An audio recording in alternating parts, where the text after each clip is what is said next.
Oh, why are you doing that? What? Why are you even focusing? I'm here. Has it been that long?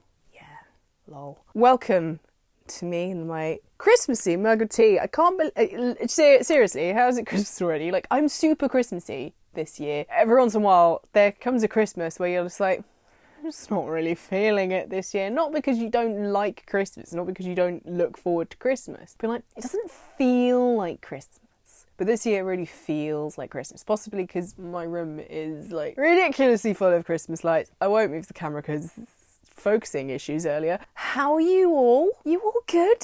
You having a nice December? Did you have a good 2018? Because I didn't really see you here much, sorry.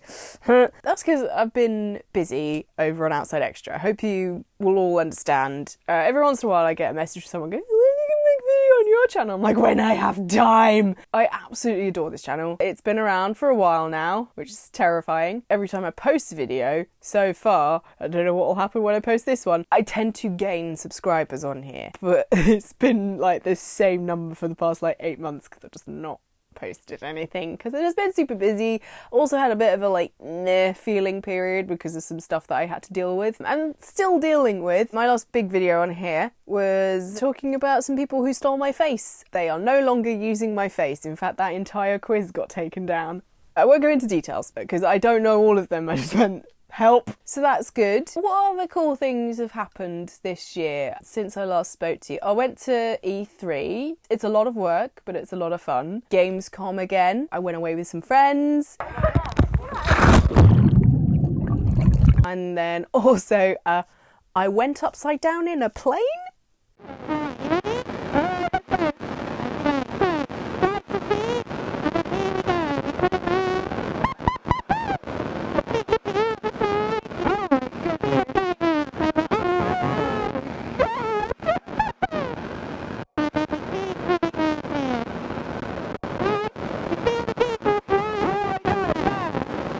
Disney invited Luke and I to go and see the Han Solo film and then go do some activities. And it was to kind of recreate the feeling of being in the Millennium Falcon and being like, woo, and all that sort of stuff. And I was terrified. And Luke kind of like put me to go first because he could see that I was terrified. So it was kind of like, Ellen, I think you should go first. And I'm just like... Not only did I go upside down, but then they gave you the little stick and they were like, you do it now. And I was like, what? And so I just had to pull the thing and do the thing. So here's that.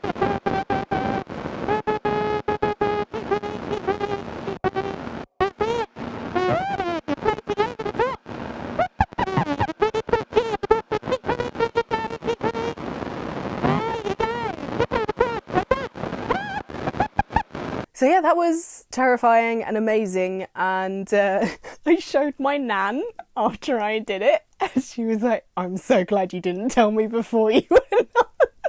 Then what else? Then I went to New Zealand and Australia. I was going over to PAX Australia. Hello, if I met you there. It was very nice to meet you. Basically, I was like, it's the other side of the world. But it's so close. Why not go to New Zealand first, adjust in New Zealand, and then go over to Australia? Partly because I really wanted to go to New Zealand for many reasons, including like seeing the Maori culture and just seeing like the amazing different terrain and Hobbiton.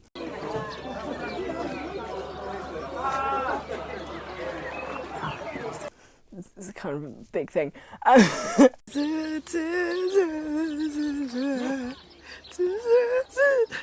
Spend a bit more time having flown for basically a whole day. So I was like, yeah, let's extend that. But I was too scared to extend my stay in Australia because spiders, genuinely. And I was like, I know there are no spiders like that, like the monsters in Australia. I did think about vlogging in New Zealand and Australia while I had a bit of time because I was like on holiday for part of it. But then I was like, I'm on holiday.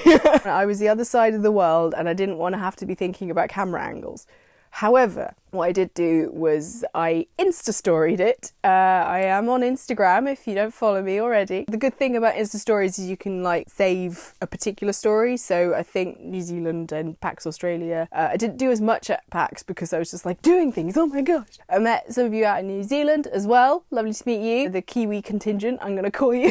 And yeah, I went on a whale and dolphin boat cruise. And when I first saw dolphins and they first like swam up to the boat, that was my moment where I'm like, I'm the other side of the world and I'm seeing dolphins.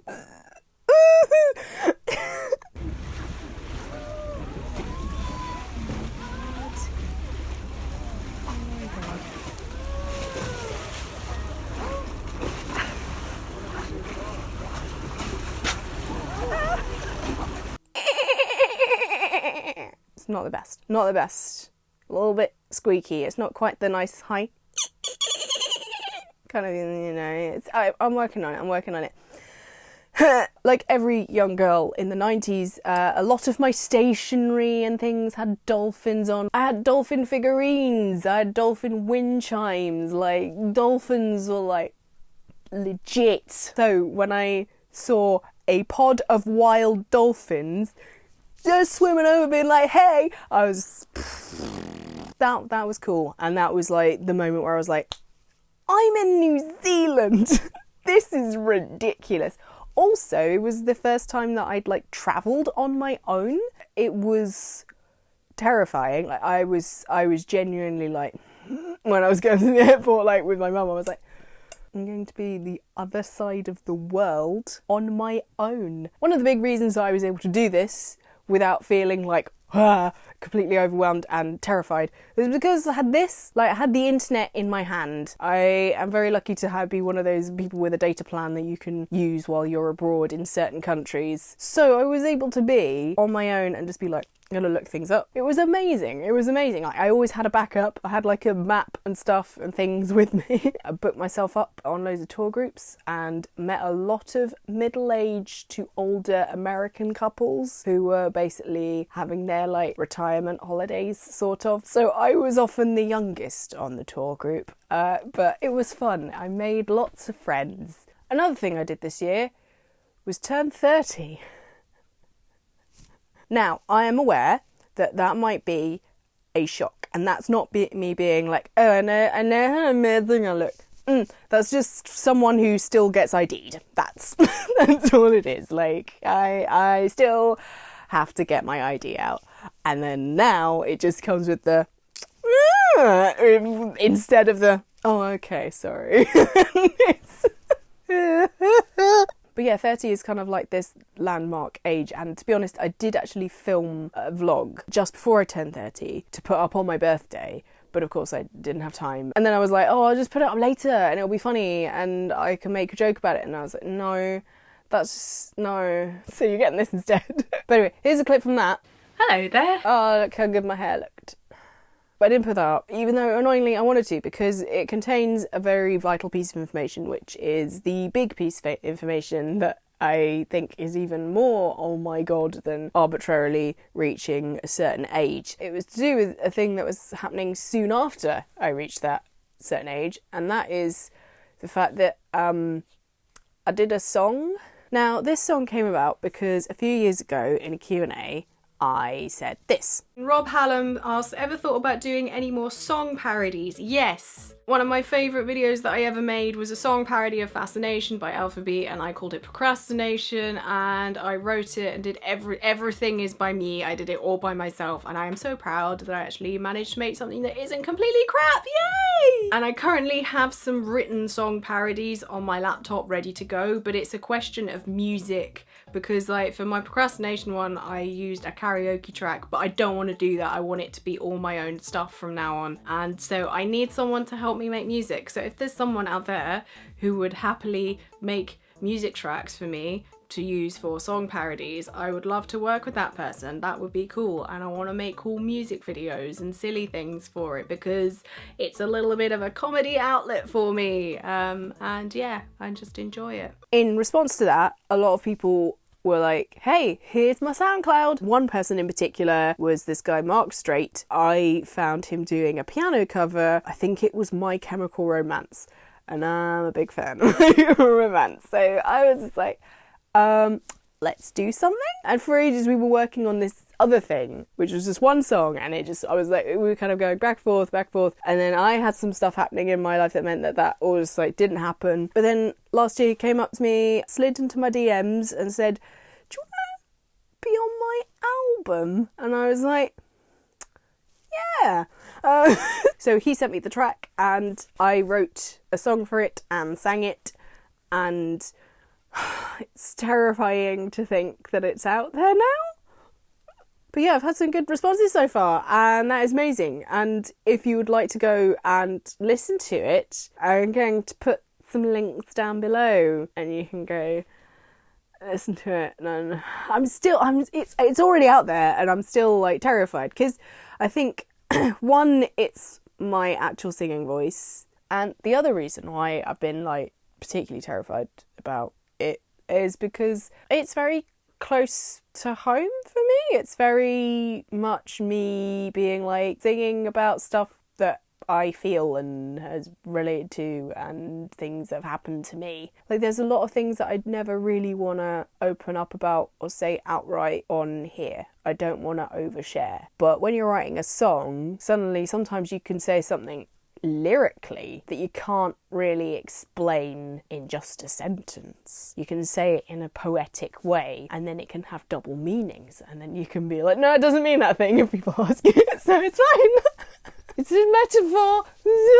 But also, very importantly, that song is part of an entire album that my friend wrote, and he's just a good musician. So go listen to it. Don't just listen to my song, listen to the whole album, because good stuff. Very talented young man there. I don't know why I went all like, like a BBC documentary. And now I'll look just off into the distance. Anyway, I hope you all have a very Merry Christmas. In fact, just have a nice whatever you might be celebrating right now. I'm really sorry for my coldy nose. I'm also sorry for having a visible mic. It's a bit like too much for a vlog, sort of, but I bought it in the sale and I want to see if it's any good so that you don't have that horrible white noise. But I might already have a white noise still. I don't know. I can't monitor it while I'm recording. So I've really gone full on cold again now. I'm going to go to bed and try and get better before Christmas. This is Christmas! Oh, by the way, if any of you were wondering what my Christmas jumper says, it's Delete Christmas! There's a Cyberman Doctor Who's got TARDIS on it. I really like the new series. I think Jodie Whittaker is brilliant. Bradley Walsh, so good! They're all... I love it. Doctor Who again.